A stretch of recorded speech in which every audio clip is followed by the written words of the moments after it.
Kalau dihitung dari total market cap, Apple, Saudi Aramco, Amazon, Microsoft itu para perusahaan terbesar saat ini, bukan sepanjang sejarah. Karena VOC yang ngejajah Indonesia lah si perusahaan terbesar of all time, dengan value sebesar 7 triliun US dollar, which is itu 2-3 kali lipat dari rata-rata perusahaan terbesar hari ini. So, gimana cerita tentang perjalanan VOC ini dari awal sampai bangkrut? Hello, gue Kinpra, jangan lupa baca description, oke? Jadi ceritanya dimulai pada abad ke-16 waktu Belanda belum merdeka. Mereka masih di bawah kekuasaan Kekaisaran Spanyol sebagai salah satu penjajah asal Eropa paling awal. Mereka menggunakan uang yang didapat dari perdagangan dan perbudakan untuk mendanai perang, penjajahan, dan penindasan. Belanda tanpa sadar terjebak dalam perang tersebut selama 80 tahun berikutnya untuk berjuang mendapatkan kemerdekaan. Tapi usaha Belanda ini nggak gampang. Di sisi lain, orang Belanda adalah pelaut sejati. Pelayaran dan perdagangan udah jadi bagian dari hidup mereka berabad-abad. Salah satu barang utama yang jadi komoditas adalah rempah-rempah dari timur. Tapi saat itu Portugal masih memonopoli industri rempah-rempah. Mereka mengendalikan semua rute perdagangan utama ke Asia. Jadi Belanda harus membeli rempah-rempah Asia dari Portugal dan diputar lagi di Eropa. Nah, di tahun 1580 Portugal dianeksasi, dicaplok wilayahnya oleh kerajaan Spanyol.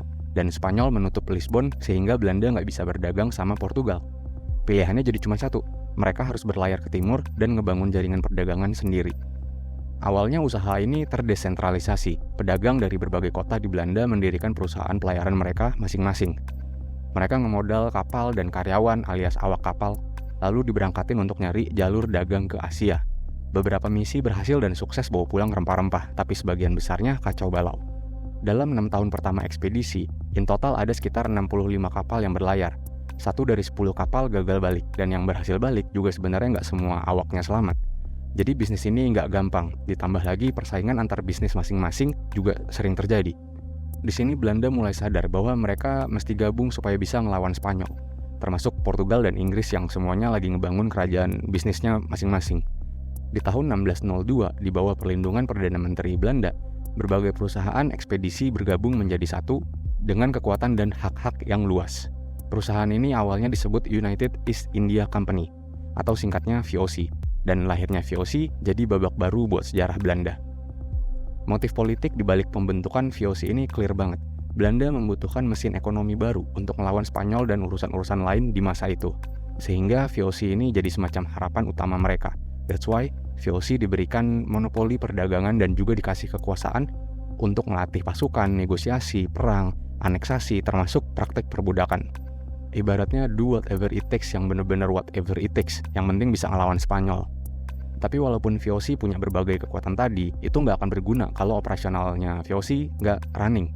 Sedangkan untuk menguasai wilayah timur, pasti membutuhkan modal yang besar. Nah, disinilah muncul praktek investasi saham perusahaan pertama di dunia. Di Amsterdam, VOC membangun sebuah rumah perdagangan di mana warga Belanda bisa membeli saham perusahaan. Lewat cara ini, mereka memberikan uang kepada VOC sebagai bentuk investasi untuk berbagi beban, modal, dan risiko rugi demi potensi keuntungan dari bisnisnya VOC. Alhasil, VOC tercatat sebagai perusahaan publik terbuka yang pertama dalam sejarah. Hampir semua orang kaya di Belanda invest di VOC, dan bahkan imigran juga bisa. IPO-nya VOC berhasil mengumpulkan lebih dari 6 juta gulden, yang hari ini setara sekitar 110 juta USD alias sekitar 1,5 triliun rupiah. Keadaan tadi mulai menguntungkan Belanda. Saat itu, kerajaan Spanyol sedang terlibat perang dengan Inggris, sehingga memberikan peluang bagi Belanda untuk masuk ke timur dan mengalahkan Portugal. Dan negara tercinta kita ini, yang belum ngerti apa-apa waktu itu, adalah wilayah pertama yang ditaklukkan oleh VOC, yang lagi BU. Di tahun 1611, Belanda merebut Batavia, membantai penduduk dan membangun perkebunan rempah-rempah. Dari sini VOC ekspansi ke seluruh timur. Dan yang gak kalah menarik adalah margin keuntungan yang didapat VOC dari proses perdagangan berdarah mereka, which diestimasikan mencapai 1.500%. Nah, keuntungan ini mengalir ke Belanda dan berhasil membantu negaranya merdeka.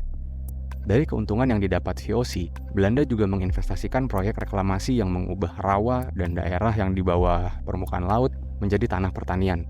Mereka juga mulai membangun tanggul untuk mengendalikan air. VOC menjadi penanda penting untuk menentukan kapan Belanda mencapai puncak kejayaannya.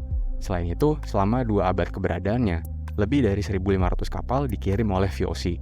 Pengaruh mereka juga masih terasa sampai hari ini. Negara-negara bekas jajahan mereka masih ada yang menderita bekas luka penindasan yang dialami. Selain itu, VOC juga memiliki cerita lain yang menarik. Cape Town. awalnya merupakan tempat peristirahatan VOC di tahun 1650-an. Terus sebelumnya, seorang pedagang VOC menemukan 2 daratan besar di selatan Hindia Belanda dan dikasih nama New Holland dan New Zealand. Sayangnya pada akhir abad 18, VOC hancur. Belanda kalah dalam perang melawan Inggris dan jaringan VOC di Asia terganggu.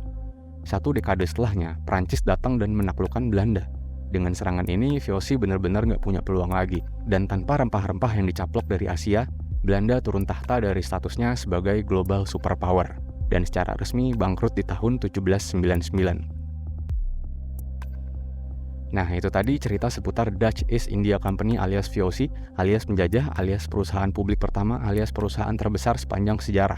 Tentunya akan ada berbagai versi cerita dan detail-detailnya, tapi hopefully cerita di sini bisa ngasih gambaran gimana sih perjalanan VOC. Oke, jangan lupa kritisi dan jangan gampang percaya sama konten ini, karena sebagian atau seluruh informasinya di-generate oleh ChatGPT. AI benar-benar makin pintar, tapi bukan berarti pasti benar dan selalu benar dan paling benar. Follow Instagram kita @orelabor.